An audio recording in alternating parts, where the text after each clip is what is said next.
এখন বাজে 8:30 আর হাতে চায়ের কাপ নিয়েই আজকের ভিডিওটি শুরু করলাম। তো আশা করি আপনারা সবাই ভালো আছেন, আমিও ভালো আছি। রুম্পা রাই শর্ট চ্যানেলের পক্ষ থেকে সবাইকে অনেক অনেক ভালোবাসা জানিয়ে শুরু করছি আমি প্রিয়াঙ্কা। আই হোপ ভিডিওটি আপনাদের ভালো লাগবে আর আপনারাও আশা করি ভালো আছেন।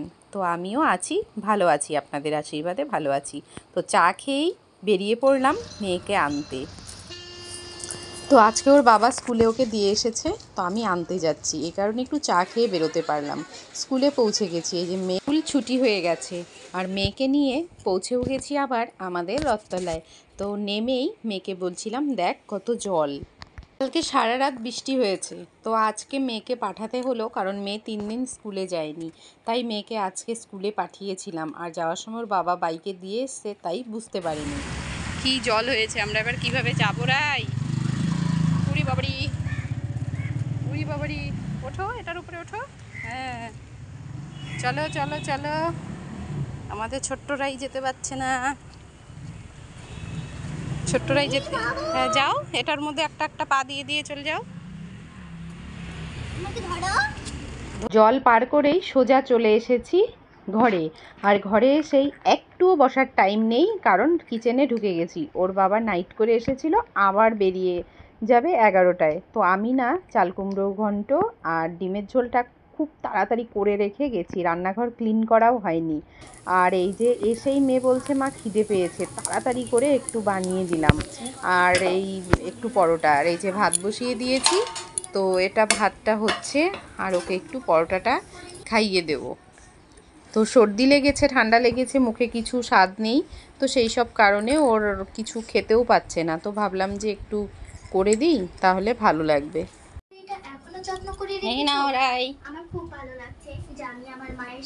বালিশের ভেতরে পা ঢুকিয়ে বসেছিলি?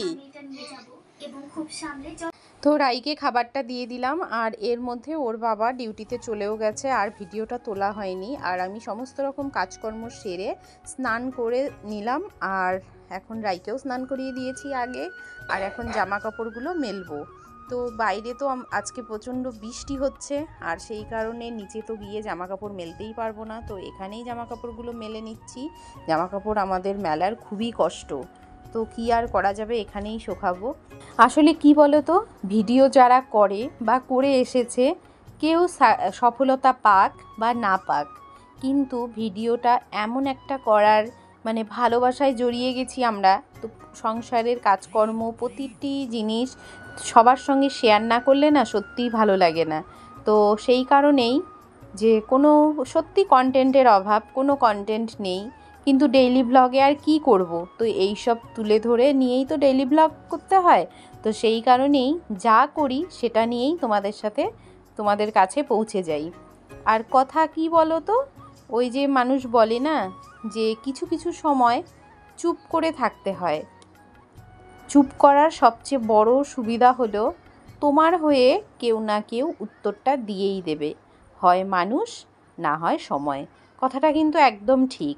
আমরা কি হয়, কারো সঙ্গে বা কিছু হলে আমরা যদি উত্তর দিয়ে ঝামেলায় জড়িয়ে পড়ি, সেটা কিন্তু উচিত নয়, তাতে খুবই খারাপ লাগে। কিন্তু কিছু কিছু সময় যদি আমরা চুপ হয়ে যাই, অন্যায় না করেও যদি অন্যায়টাকে মাথায় রেখে দিই যে হ্যাঁ অন্যায় করেছি, সেইটা ভেবেই চুপ করে থাকলাম, কিন্তু এক সময় সেই উত্তরটা কিন্তু কেউ দিয়েই দেবে। তো কিছু কিছু সময় আমি মনে করি, তো এই কথাটা বলার আজকে কারণ হলো, এটা হয়ে এসছে অনেকেই অনেক সময় উত্তর দিয়ে ফেলে, তো উত্তর দেওয়ার পরে দেখি হিতে বিপরীত হয়ে যায়। তো তার থেকে বরং নীরবতাই ভালো।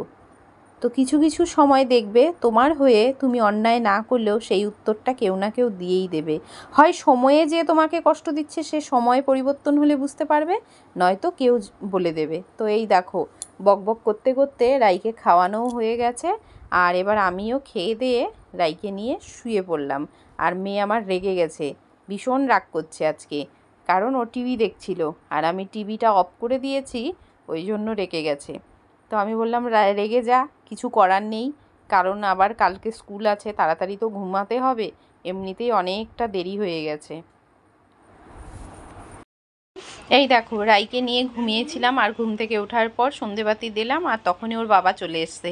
বলছে আজকে ডিউটি তাড়াতাড়ি শেষ হয়ে গেছে, চলে এসেছি। তো এসেই বলল যে বাজারে যাব। তো আমি বললাম যে আমাদেরও নিয়ে যাও, এ কোনোদিনও বাজারে যাইনি জানো, এই প্রথম আজকে বরের সাথে বাজারে এসছি। বাজার মানে এটা সকালের বাজার নয়, ওই সন্ধেবেলা একটু রাস্তার ধারে সবজির দোকানগুলো বসে। তো আমি কোনোদিনও না সবজি কিনতে যাইনি, হয়তো শুনলে অনেকে হাসবে বা অনেকে ন্যাকামো ভাববে।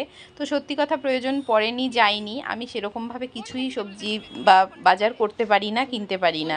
তো আজকে ওর বাবার সাথে বেরিয়েছি যে আজকে আমি যাবই তোমার সাথে সবজি কিনতে। তো এই প্রথম সবজি কিনতে এসে ভীষণ ভালো লাগছে। আর রাই তো যা দেখছে বলছে ভেজিটেবল কিন্তু খায় না, এবার বলছে আমি এটা নেব ওটা নেব। লাস্টে কি করেছে যেন, লাস্টে আমিও শিখছিলাম যে কিভাবে কোন পটলগুলো ভালো হয়, তো ওর বাবা বলছিল সরু সরু পটলগুলো ভালো হয়। তো যাই হোক বাজারে গেছিলাম, খুব ভালো লাগলো। আর রাই কী করেছে লাস্টে জানো, সব কিছু দেখার পর বলছে কি আমার জন্য কোরিয়েন্ডার নাও, আমি কোরিয়েন্ডার ধনেপাতা বাটা দিয়ে ভাত খাবো। তো তারপর ধনেপাতা নিয়ে বাড়িতে চলে এলাম, আর মেয়ে খেতে চেয়েছে, আবদার করেছে, মেয়েকে ধনেপাতা বাটা দিয়ে রাতে ভাত খাওয়ালাম, আর ওর সর্দি কাশির মুখে ভীষণ ভালো লাগলো। তো চলো বন্ধুরা, আজকের মতো ভিডিওটি এটুকুই থাক, আবার নেক্সট ভিডিও নিয়ে খুব তাড়াতাড়ি তোমাদের সাথে চলে আসবো। সবাই ভালো থেকো, সুস্থ থেকো। Thanks for watching. Thank you so much.